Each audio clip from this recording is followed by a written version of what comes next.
이제 마지막은 이게 환경 풍부화라는 거거든요. 결국에는 아이들이 좋아하는 아이들의 본능에 맞춰서 환경을 꾸며주는 거라고 봐주시면 되고요. 여기에 적혀져 있는 건 일반적인 고양이들의 환경 관리에 대해서 이제 노령요일 때 해주시면 좋은 것들에 대해서라고 봐주시면 돼요.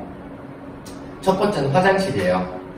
크기는 클수록 사실 더 좋아요. 근데 다만 적어도 몸 길이라고 표현한 거는 어떤 거냐면 꼬리 길이를 빼고 코끝에서 꼬리 기시부 길이까지를 1이라고 했을 때 1.5배 이상의 길이, 그리고 세로는 적어도 1배 정도 이상. 생각보다 시판되는 화장실이라면 가장 큰 사이즈들이 여기에 해당할 거거든요. 그런 것들을 이용해 주시고요. 이건 잠깐 아까 언급드렸는데 화장실 문턱도 경우에 따라서 좀 많이 아픈 아이라든가 내지는 뭐 관절염이 있다든가 활동성이 많이 저하된 아이라면 문턱을 좀 낮춰주시는 게 좋아요. 적어도 이제 15cm 미만 아니면 더 낮아도 되긴 하고요. 그리고 정해진 시간에 이거는 강조드렸죠. 청소해 주셔서 변화를 관찰해 주시고요.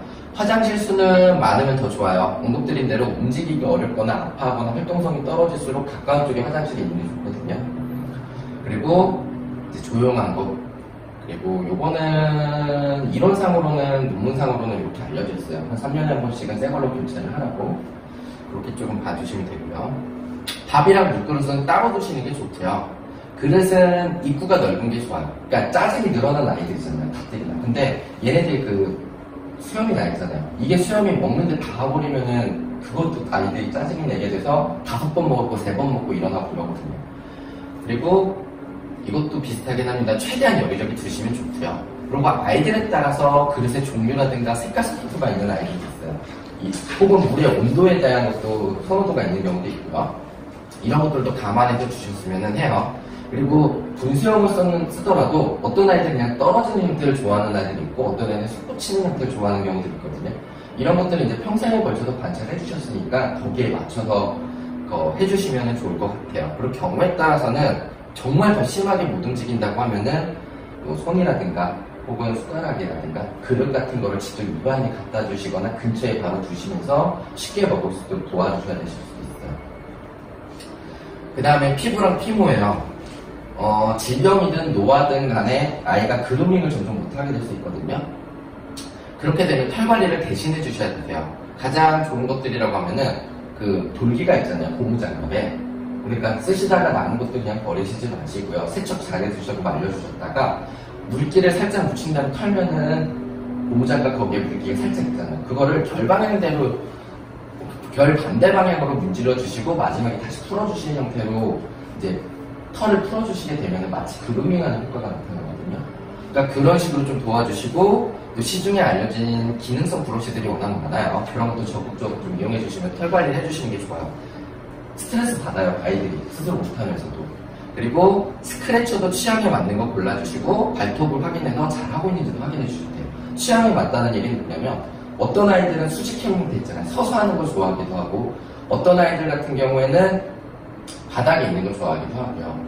그리고 어떤 아이들은 마치 요람처럼 이렇게 톡 앉는 형태의 스크래쳐를 좋아하는 아이들이 있어요. 이런 것들 취향에 맞춰서 좀 스크래쳐를 사용해 주시는 게 좋고요. 또 경우에 따라서 서서 하는 건 좋은데 관절염 때문에 힘들어하는 아이들이 좀 있거든요.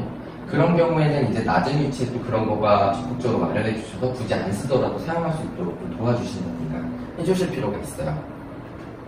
그리고 이제 머리 많이 쓸수록 우리 또 농담 삼아 어르신들 거수돈 많이 치시게 하시다고 얘기하잖아요. 똑같아요. 많이 머리 쓸수록 인지장애라든가 혹은 무료함도 관리하게 되고요. 그 다음 삶의 질도 높아지고 활동성도 많아지니까 밥이랑 물도 그냥 관리 안 할 때보다 더 많이 먹게 돼요. 그러니까 여러 가지가 관여가 되어 있기 때문에 놀이나 훈련도 굉장히 좋아요. 장난감 한 가지로만 놀아주게 되면은 금방 반응 떨어지거든요. 사실 어린아이들도 마찬가지라서 자주 바꿔주실 필요는 있으세요. 그리고 놀지 않을 때는 치워주시고요. 그리고 요게 사실은 많이들 강조드려요. 현실적으로 우리가 하루 종일 놀아줄 수는 없거든요. 그렇기 때문에 매일 정해진 시각에 놀아주셨으면 해요. 예컨대 퇴근하시고 반 10시면 10시마다 10분씩 놀아준다. 규칙을 정해주시고 바쁘시다면 가족분들끼리 당번을 정하시더라도 시각을 정해놓고 놀아주시는 게 좋고요. 그럼 아이가 이 시각을 기다리면서 스트레스가 적어지기도 하고 또 하나는 지금같이 놀이 관련해서 계속 조르는 게 많아지거든요. 인내심도 줄기 때문에 참는다기보다는 이런 행동들 같은 경우도 좀 줄어들 수 있어요. 그리고 뭐 박스놀이 좋아하잖아요, 고양이들이. 근데 이런 장난감류를 사셨을 때 아까 화장실처럼 너무 높거나 하지 않도록 관리해 주실 필요 있으실 거고요.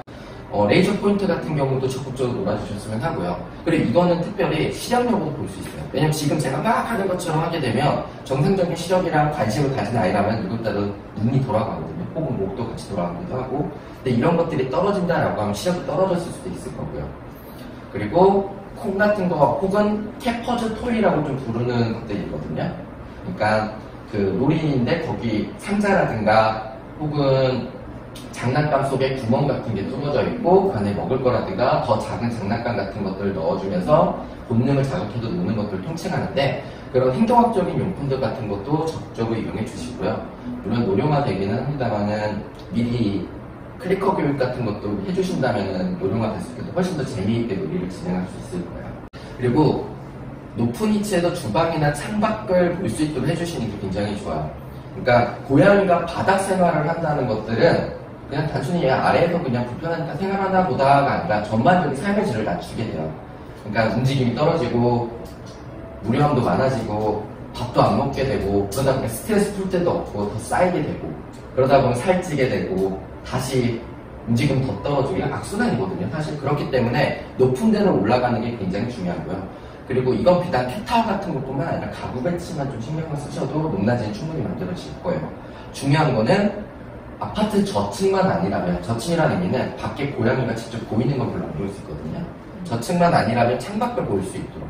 또 하나는 최근에 좀 강조되는 개념인데 조망권이라고 표현을 해요. 교과서적으로 주방이 잘 보이도록 표현이 되어 있는데 이건 무슨 의미냐면 그냥 높이 그 집안 중앙에 적절한 높이의 가구등 캣타워가 있어서 높이로 올라가면은 가족 구성원을 가만히 앉고 있어도 다 볼 수 있는 거예요. 감시하듯이. 그래서 냉장고 위에 올라가는 고양이가 사실 많이 나오거든요. 그리고 예전에는 되게 잘 올라갔는데 사실 잘 못 올라갈 수 있거든요. 예를 들어서 힘이 떨어져서 노화 때문에 혹은 관절염 때문에 아파서 혹은 질병 때문에 체력이 좀 떨어져서 다양한 이유고요. 그런 단차를 좀 줄여주실 필요 있어요. 그리고 7번째는 이제 병원 진료랑 관련이 됐는데요. 아무래도 어렸을 때보다 병원 올 일이 조금씩 늘어나게 돼요. 그리고 병원 왔을 때 짜증이나 공격성도 사실 좀 더 늘어날 수 있거든요. 왜냐하면 싫은 거에 대한 인내심이 많이 떨어지게 되잖아요. 그러다 보니까 그 스트레스를 받을 수 있는데 실제로 근데 낯선 공간으로 이동을 할 때 스트레스 받는 거의 상당수는 그 낯선 공간 자체가 아니라 이동할 때라고 하거든요. 이동장은 제일 중요한 게 형태예요. 뚜껑이 위로 열리는 거예요. 아예 다 오픈되듯이. 마치 그러니까 열게 되면은 요람처럼 밑에만 남는 형태고 바닥은 단단해서 처지지 않는 것들. 그래서 일반적인 천으로 된 것들을 추천 안 드려요. 차라리 이제 플라스틱이고 그 안에다가 쿠션을 깔아주시더라고요.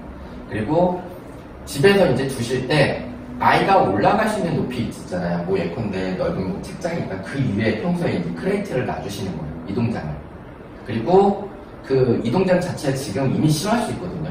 오랫동안 쓰면서. 그렇다면 새로운 걸 구입하시는 게 좀 더 나을 것 같아요. 아무리 훈련해도 잘 안 되는 경우가 있어서 이렇게 놔두시고 그 이동장 안에 옷가지, 담요, 장난감 혹은 이런 기타 등등의 고양이들이 좋아하는 것들 있잖아요. 아이가.